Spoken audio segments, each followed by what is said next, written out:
Hello viewers and academy IAS मंजिल के YouTube channel पर स्वागत है। सो I am again back with an economic development. बहुत ही इंपॉर्टेंट इंटरेस्टिंग टर्म है स्टैगफ्लेशन। आज इसके बारे में बात करेंगे, बट थोड़ा सा जान लें कि आखिर स्टैगफ्लेशन के बारे में बात ही क्यों कर रहे हैं।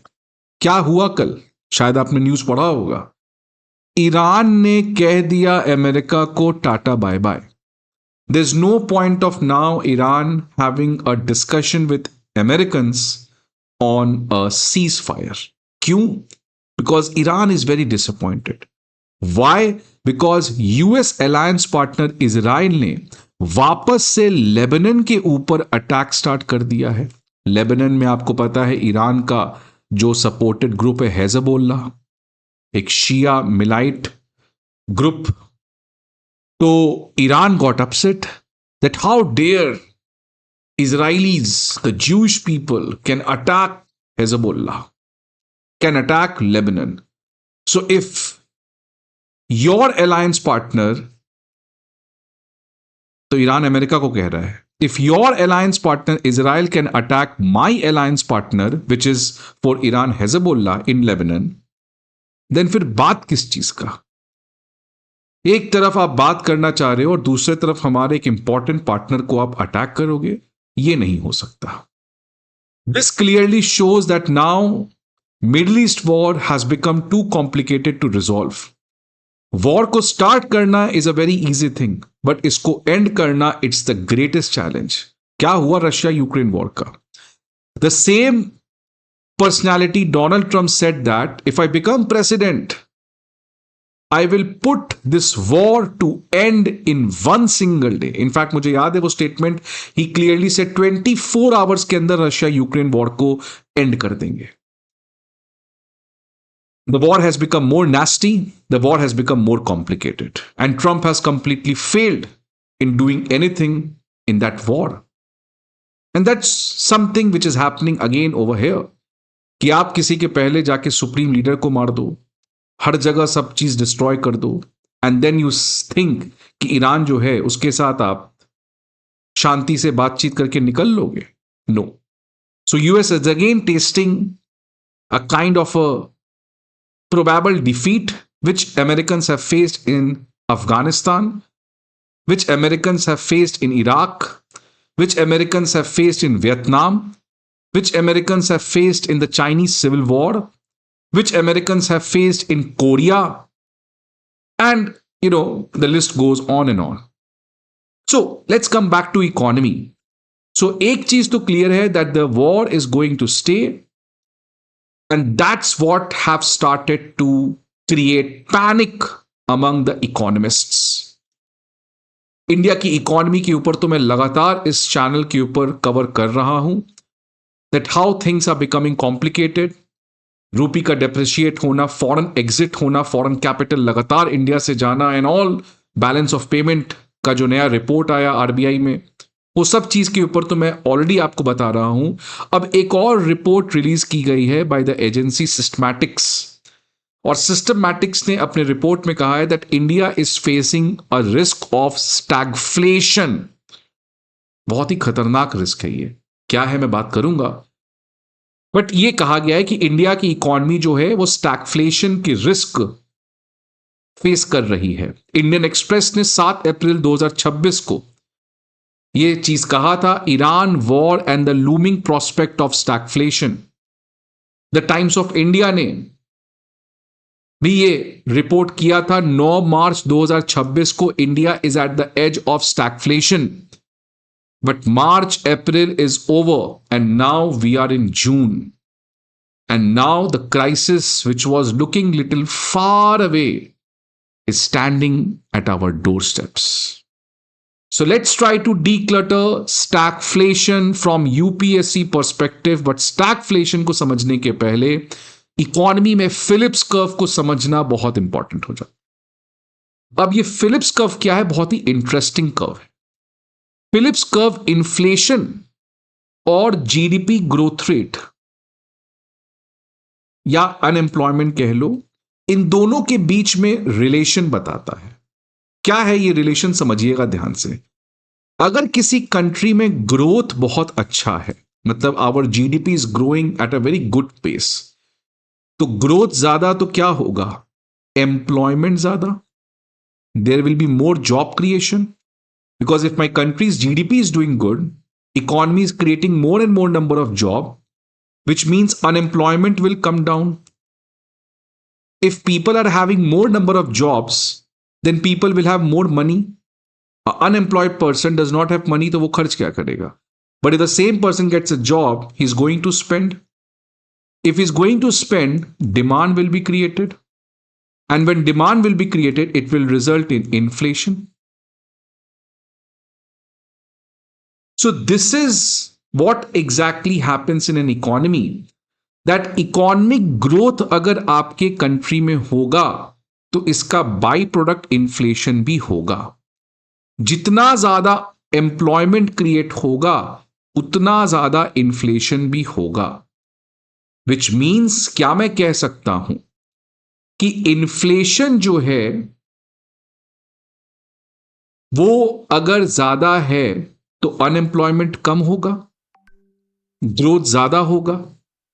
सो this is what basically Phillips curve जो है वो रिप्रेजेंट करता है कि अगर इकोनॉमी में ग्रोथ ज्यादा होगा, अनएम्प्लॉयमेंट कम होगा, लोगों की स्पेंडिंग कैपेबिलिटी बढ़ेगी, people will start to demand more goods and service and hence you will have a higher inflation, which simply means that economic growth जो है वो हमेशा किसके साथ रहेगा, इन्फ्लेशन के साथ. Thus economic growth is accompanied with inflation. Economic growth और इन्फ्लेशन आपस में ही रहेगा. और जितना ज्यादा इकोनॉमिक ग्रोथ उतना अनएम्प्लॉयमेंट क्या होगा, कम होगा, और उतना ही ज्यादा क्या होगा, इन्फ्लेशन होगा. यही चीज आप देख सकते हैं फिलिप्स कर्व भी बता रहा है. जितना ज्यादा अनएम्प्लॉयमेंट, आप देख सकते हैं ये अनएम्प्लॉयमेंट है, अनएम्प्लॉयमेंट रेट 10% का अनएम्प्लॉयमेंट. तो अगर इकोनॉमी में 10% लोग अनएम्प्लॉयड हैं तो ऑब्वियसली अगर अनएम्प्लॉयमेंट ज्यादा है then people are going to spend less, demand less होगा, इन्फ्लेशन भी क्या होगा, कम होगा. सो अगर इकोनॉमी में अनएम्प्लॉयमेंट 10% है तो इन्फ्लेशन क्या हो गया आपका, इन्फ्लेशन क्या हो गया, कम हो गया. और जितना ज्यादा ग्रोथ होगा अनएम्प्लॉयमेंट कम होगा. लेट्स से अनएम्प्लॉयमेंट 2% है, ये वाला मैं बात कर रहा हूं. सो इन्फ्लेशन कितना हो गया, 7%. This is what Phillips curve is trying to tell, that higher growth, lower unemployment, more inflation. Higher growth, which will result in low unemployment, which will result in high inflation. ये किसी भी economy में देखने को मिलता है कि growth जो है वो इन्फ्लेशन के साथ आता है. इसीलिए किसी भी कंट्री में we can not only ensure कि वो कंट्री की ग्रोथ बहुत ज्यादा, बिकॉज अगर ग्रोथ बहुत ज्यादा है और अनएम्प्लॉयमेंट बहुत कम है तो इन्फ्लेशन ज्यादा हो जाएगा. विच मीन्स किसी भी कंट्री में आप उस कंट्री की इकोनॉमिक स्टेबिलिटी को केवल ग्रोथ से मेजर नहीं कर सकते हो, because if you are just obsessed of tracking the growth, of understanding कि कंट्री कैसी परफॉर्म कर रही है ऑन द बेसिस ऑफ उस कंट्री का ग्रोथ रेट कितना है, that will be wrong. Because अगर आप केवल ग्रोथ पे फोकस करते हो तो ग्रोथ तो ज्यादा होगा लेकिन that will come at the cost of inflation. महंगाई बहुत बढ़ जाएगी जिसकी वजह से लॉन्ग टर्म में ग्रोथ सफर करेगा. और अगर आप केवल इन्फ्लेशन को ध्यान में रखते हो कि नहीं नहीं ग्रोथ रेट क्या हो मुझे कोई फर्क नहीं पड़ता है, इन्फ्लेशन मेरा कम होना चाहिए, तो अगर आप इन्फ्लेशन पे ज्यादा काम करोगे तो क्या होगा, अनएम्प्लॉयमेंट ज्यादा हो जाएगा, ग्रोथ कम हो जाएगा. विच मीन्स फिलिप्स कर्व जो है ये कर्व से क्लियरली पता चलता है कि ग्रोथ के साथ इन्फ्लेशन आएगा. इसीलिए केवल ग्रोथ के ऊपर ध्यान नहीं देना है, केवल इन्फ्लेशन के ऊपर ध्यान नहीं देना है, एक ऐसे पोजीशन में रहना है जहां पे ग्रोथ अच्छा रहे और इन्फ्लेशन भी मॉडरेट रहे. सो फिलिप्स कर्व बेसिकली पहली बार फिलिप्स एक इकोनॉमिस्ट थे, उन्होंने ये कर्व दिया था. सो फिलिप्स कर्व आई होप आपको क्लियर में आ गया। तो इसका सिंपल कंक्लूजन क्या है, दैट किसी भी कंट्री में अगर इकोनॉमिक ग्रोथ होगा, उस कंट्री में जॉब क्रिएशन होगा, बेरोजगारी कम होगी, people are going to spend more, people are going to demand more, and hence you will have a higher inflation, which means growth comes with inflation. Growth और inflation एक साथ रहेंगे। तो किसी कंट्री में या तो हाई ग्रोथ हो सकता है प्लस हाई इन्फ्लेशन हो सकता है, या किसी कंट्री में लो ग्रोथ हो सकता है और लो इन्फ्लेशन हो सकता है। फिलिप्स कर्व में ग्रोथ को किससे बताया गया है? अनएम्प्लॉयमेंट रेट से। सो जितना ज्यादा अनएम्प्लॉयमेंट उतना ही कम ग्रोथ रेट, और जितना कम ग्रोथ रेट, जितना ज्यादा अनएम्प्लॉयमेंट उतना ही कम इन्फ्लेशन। तो इकोनॉमिक ग्रोथ इन्फ्लेशन के साथ रहेगा, this is what Phillips curve says. लेकिन स्टैगफ्लेशन जो है वो एक एक्सेप्शन है। एक एक्सेप्शन है। किसका एक्सेप्शन है? फिलिप्स कर्व का।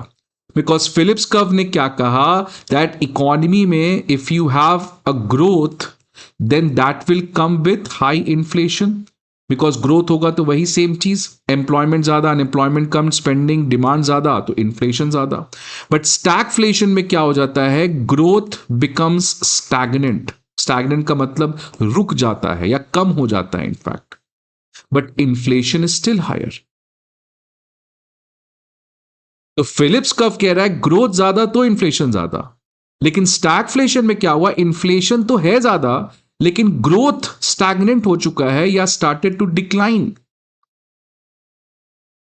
सो this is a very rare scenario for economy, very difficult scenario for an economy. आप देख सकते हैं स्टैगफ्लेशन जो है ये दो वर्ड से बना है, स्टैग्नेंट और इन्फ्लेशन। स्टैग्नेंट और inflation. So economy has a high inflation but low economic growth, और लो इकोनॉमिक ग्रोथ का मतलब हाई अनएम्प्लॉयमेंट। तो भाई ये कैसे हो गया? क्योंकि यहां मैंने कहा था ग्रोथ ज्यादा तो अनएम्प्लॉयमेंट कम, तभी तो लोग ज्यादा खर्च करेंगे और तभी तो इन्फ्लेशन आएगा। बट यहां क्या मैं बता रहा हूं, स्टैगफ्लेशन क्या बता रहा है कि इन्फ्लेशन तो ज्यादा है लेकिन अनएम्प्लॉयमेंट भी ज्यादा है। So if people don't have job then people are not spending, तो फिर ये इन्फ्लेशन कैसे बढ़ गया? So this is again a very difficult thing, stagflation. जैसे रशिया में है, ग्रोथ बहुत ही कम आ चुका है और इन्फ्लेशन 10% पे है। सो स्टैगफ्लेशन जो है वो फिलिप्स कर्व का एक्सेप्शन है। अब ये क्यों होता है आप समझो। मैंने कहा था फिलिप्स कर्व जो है ये कैसे काम करता है, if you have growth that will lead to less unemployment, that will lead to more demand and that will result in inflation. So this inflation is because of demand और supply. अच्छा, inflation दो तरीके से हो सकते हैं, या तो इन्फ्लेशन में सप्लाई सेम रहे लेकिन डिमांड बढ़ जाए, या क्या हो सकता है डिमांड सेम रहे लेकिन सप्लाई घट जाए। राइट, ऐसा हो सकता है ना कि आई वॉज प्रोड्यूसिंग 10 पेन, अभी भी मैं 10 पेन प्रोड्यूस कर रहा हूं। लास्ट ईयर 10 पेन मैं प्रोड्यूस करता था, 10 पेन आप खरीद लेते थे। इस साल क्या हुआ, now you have started to buy 15 pen. तो मेरा प्रोडक्शन तो सेम है but demand has increased. So demand greater than supply, इससे क्या होगा? इन्फ्लेशन। इसको हम लोग कहते हैं डिमांड पुल इन्फ्लेशन। और यहां क्या हो रहा है आप समझो कि लास्ट ईयर आप 10 पेन की डिमांड कर रहे थे, this year also you are demanding 10 pen only. So demand तो सेम है, यहां डिमांड बढ़ा था, यहां डिमांड इज सेम, बट यहां क्या हो रहा है? I was producing 10 pen but let's say my raw material was coming from middle east, और मिडिल ईस्ट में वॉर हो चुका है, स्ट्रेट ऑफ हॉर्मुज ब्लॉक हो चुका है, that's why I am not able to get my raw material. So instead of producing 10 pen now I am only producing 5 pen. So, this kind of inflation, where inflation is not because of extra demand, but it is because of supply side challenges, ऐसे inflation को हम लोग क्या कहते हैं? Supply shock inflation और cost push inflation, because इससे cost of production महंगा हो जाता है। तो फिलिप्स कर्व में जो इन्फ्लेशन की मैं बात कर रहा था वो किस रीजन से हो रहा था? Extra demand. और ये एक्स्ट्रा डिमांड क्यों हो रहा था? Because a lot of people were having job, because the country is witnessing a high growth rate. But stagflation में क्या हुआ कि इन्फ्लेशन तो है बट लोगों के पास जॉब नहीं है, बिकॉज अनएम्प्लॉयमेंट रेट ज्यादा है, ग्रोथ कम है। तो फिर ये इन्फ्लेशन क्यों हुआ? It's not because of demand, it is because of supply shock. It is because of supply shock. So stagflation Philips curve का एक्सेप्शन है, बिकॉज फिलिप्स कर्व जो भी एनालिसिस दिया है, Phillips curve is based on the assumption कि ये जो inflation है वो किस कारण से होगा, डिमांड की वजह से, because people will have job, people will demand more. But stagflation जो उसका एक्सेप्शन है, ये इसीलिए हो रहा है नॉट बिकॉज की economy is witnessing some super excited demand, but economy is witnessing problem with respect to supply. क्या अभी मिडिल ईस्ट वॉर में यही हो रहा है? यही हो रहा है. क्या हमारी ग्रोथ की फोरकास्ट कम कर दी गई? कर दी गई. पहले हमारा ग्रोथ रेट 7.5% प्रोजेक्टेड था, अब हमारा ग्रोथ रेट लोग कह रहे हैं 6.5% पे. तो ग्रोथ क्या हो गया, हमारा कम हो गया. क्या इंडिया में अनएम्प्लॉयमेंट बढ़ा है? बढ़ा है, करेक्ट. अगर आप लास्ट मंथ का अनएम्प्लॉयमेंट रिपोर्ट देखोगे तो unemployment in India has increased. But inflation क्या इंक्रीज कर रहा है? यस. सो दिस इन्फ्लेशन जो आज इंडिया विटनेस कर रहा है, it is not because people are demanding too much. No, this inflation is primarily a result of war in Middle East, जिसकी वजह से हमारा एनर्जी प्राइसेस बढ़ गया, gas prices have increased, metal prices have increased, fertilizer has increased, El Nino का impact आ सकता है. तो ये सप्लाई शॉक इन्फ्लेशन है और स्टैगफ्लेशन तभी होगा. अब ये क्यों एक बहुत ही नास्टी ट्रैप है, डिफिकल्ट ट्रैप है, समझिए ध्यान से. स्टैगफ्लेशन में आपके पास दो चीजें हो चुकी हैं.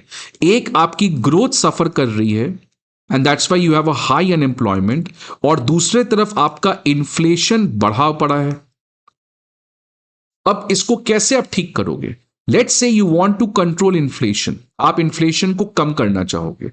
तो इन्फ्लेशन को कम कैसे करती है आरबीआई? इंटरेस्ट रेट को बढ़ाकर. कि अगर मैं इंटरेस्ट रेट को इंक्रीज कर दूं, so it will become difficult for people to borrow money from the banks, hence people will spend less, demand less, और इन्फ्लेशन कंट्रोल में हो जाएगा. ठीक है, वह बहुत अच्छी बात. But the moment you do this to control inflation, आपका ग्रोथ का क्या होगा? क्योंकि पहले ही ग्रोथ कम है आपका, बिजनेसमैन इन्वेस्ट नहीं कर रहा है, और अब उसके लिए आप इंटरेस्ट रेट और महंगा कर दो तो ये और इन्वेस्ट नहीं करेगा, तो ग्रोथ और सफर करेगा. So that's why to stop inflation you will again suffer on growth. आपका ग्रोथ जो पहले से सफर कर रहा है, ये और सफर करेगा बेचारा. नो, लेट्स से आप बोले कि नहीं नहीं, मैं इन्फ्लेशन नहीं, मैं ग्रोथ पे फोकस करूंगा. चलो ठीक है, अगर आप ग्रोथ पे फोकस करना चाहते हो तो आप क्या करो, इंटरेस्ट रेट को कम कर दो. You make it easy for the private people to borrow more money and spend more money, जिससे ग्रोथ आएगा, इन्वेस्टमेंट आएगा. But the moment you lower down the interest rate, economy में इन्फ्लेशन तो पहले से ज्यादा है ना, तो ये और बढ़ जाएगा, because lowering down the interest rate will increase the money supply happening in the economy. सो इसीलिए स्टैगफ्लेशन बहुत खतरनाक चीज है. अगर इन्फ्लेशन भी कम है और ग्रोथ भी कम है तो इसका आसान सॉल्यूशन है ना, मनी सप्लाई बढ़ा दो. अगर इन्फ्लेशन भी ज्यादा है और ग्रोथ भी ज्यादा है तो मनी सप्लाई कम कर दो. बट यहां करे तो करे क्या? Because the moment you start to solve inflation, growth will further become problematic. The moment you try to boost the growth, inflation will further increase beyond its tolerable limit. तो इसलिए stagflation में conflicting expansionary और contractionary policy चाहिए. Inflation के लिए आपको contractionary policy चाहिए, you need to contract the money supply. Growth को बढ़ाने के लिए you need the expansionary policy. तो ये स्टैगफ्लेशन की बहुत बड़ी प्रॉब्लम है, because there is no clear cut solution, unlike other things which happens in the economy. Other things happen मतलब जो कॉमन होता है, इन्फ्लेशन कम हो गया तो ग्रोथ भी कम हो गया. ये तो फिलिप्स कप बता ही रहा है. इन्फ्लेशन ज्यादा हो गया, ग्रोथ ज्यादा हो गया, ये भी फिलिप्स कप बता रहा है ना. इन्फ्लेशन कम, ग्रोथ कम. इन्फ्लेशन ज्यादा, ग्रोथ ज्यादा, अनएम्प्लॉयमेंट कम. तो ये दोनों सॉल्यूशन, ए और बी प्रॉब्लम को सॉल्व किया जा सकता है. But this is a very rare thing, because यहां पे एक तरफ इन्फ्लेशन बढ़ा पड़ा है और दूसरी तरफ ग्रोथ कम है. So that's why it's very difficult to solve this mess. इसके लिए ऑब्वियसली क्या क्या कर सकते हैं, बिकॉज ये सप्लाई शॉक की वजह से होता है, तो सप्लाई साइड रिफॉर्म लो, टैक्स इंसेंटिव्स दो, बिजनेसमैन को लैंड में एक्विजिशन करने में मदद करो, ईज ऑफ डूइंग बिजनेस करो, so that more investment happen, more production happen. Because ये सप्लाई शॉक इन्फ्लेशन की वजह से स्टैगफ्लेशन हो रहा है। प्राइस को कंट्रोल कर दो आर्टिफिशियली और एक्सचेंज रेट को मैनेज करो। एक्सचेंज रेट को मैनेज इसलिए बिकॉज ये इन्फ्लेशन किसकी वजह से होता है? Supply shock. और ये मेनली क्यों होता है? जब आपके बाहर से चीज जो आप इंपोर्ट करते हो वो महंगा हो जाता है, और बाहर से चीज इंपोर्ट करना महंगा हो जाता है, तो इसको कैसे आप ठीक कर सकते हो? By managing the exchange, because जितना ज्यादा रूपी कमजोर होगा उतना हमारा import will become expensive. So if you want कि ये सप्लाई साइड जो आपका प्रॉब्लम आ रहा है ये कम आए, तो आप रूपी को अप्रिशिएट करो so that your import becomes cheaper, right? So these are certain solutions by which you can get away with stagflation, right? So we started with A, what is Phillips curve? Phillips curve clearly shows and tells us that economic growth अगर देश में होगा तो inflation आएगा।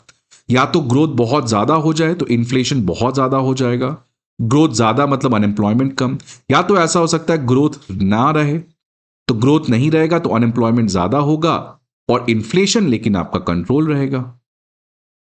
मतलब जितना ज्यादा unemployment है उतना ही कम इन्फ्लेशन है, बिकॉज जितना ज्यादा अनएम्प्लॉयमेंट उतना ही कम डिमांड, क्योंकि लोगों के पास जॉब नहीं है, तो डिमांड कम तो इन्फ्लेशन कम। तो फिलिप्स कर्व बेसिकली इन्फ्लेशन और अनएम्प्लॉयमेंट रेट की रिलेशनशिप को बताता है, और ये रिलेशन इनवर्स है because higher inflation lower unemployment. लेकिन इस फिलिप्स कर्व का एक एक्सेप्शन है स्टैगफ्लेशन, जहां पे ग्रोथ आपका कम पड़ रहा है, स्टैग्नेट पड़ रहा है, अनएम्प्लॉयमेंट ज्यादा है लेकिन तब भी इन्फ्लेशन ज्यादा है। और ये इसीलिए है not because of Phillips curve जहां पे वो डिमांड पुल की बात कर रहा है, this is because of supply shock inflation. और क्यों ये एक बहुत खराब ट्रैप है? बिकॉज ऐसे सिनेरियो में जहां पे दो विपरीत अलग अलग चीजें हो रही हैं, इनको कंट्रोल करना it's a very difficult thing, because you require different kind of conflicting expansionary and contractionary policy. इसके कुछ सॉल्यूशंस हैं जो यहां पे मैंने डिस्कस किया है। अब यूपीएससी प्रीलिम्स में अगर ऐसा क्वेश्चन आता है तो कैसे क्वेश्चन आएगा? Stagflation is characterized by high inflation and high unemployment. सही बात है। Stagflation is generally associated with strong economic growth. नहीं भाई, it's low economic growth. Supply side shocks, yes, that will contribute to stagflation. ठीक है, so second तो है ही नहीं, तो ये खत्म। So answer will be B. Right? So I hope आपको ये वीडियो अच्छा लगे। जो भी डाउट्स है कमेंट बॉक्स पे जरूर डालिएगा। मैं आने वाले वीडियोज में अपने टेलीग्राम ग्रुप का लिंक जरूर शेयर करूंगा, सो दैट आप वहां पे भी मुझसे कनेक्ट कर सकते हैं और अपने डाउट्स को इकोनॉमी रिलेटेड रिजॉल्व कर सकते हैं। We'll again come back with more interesting and current affairs developments. See you again in some other video. Till then, goodbye and take care.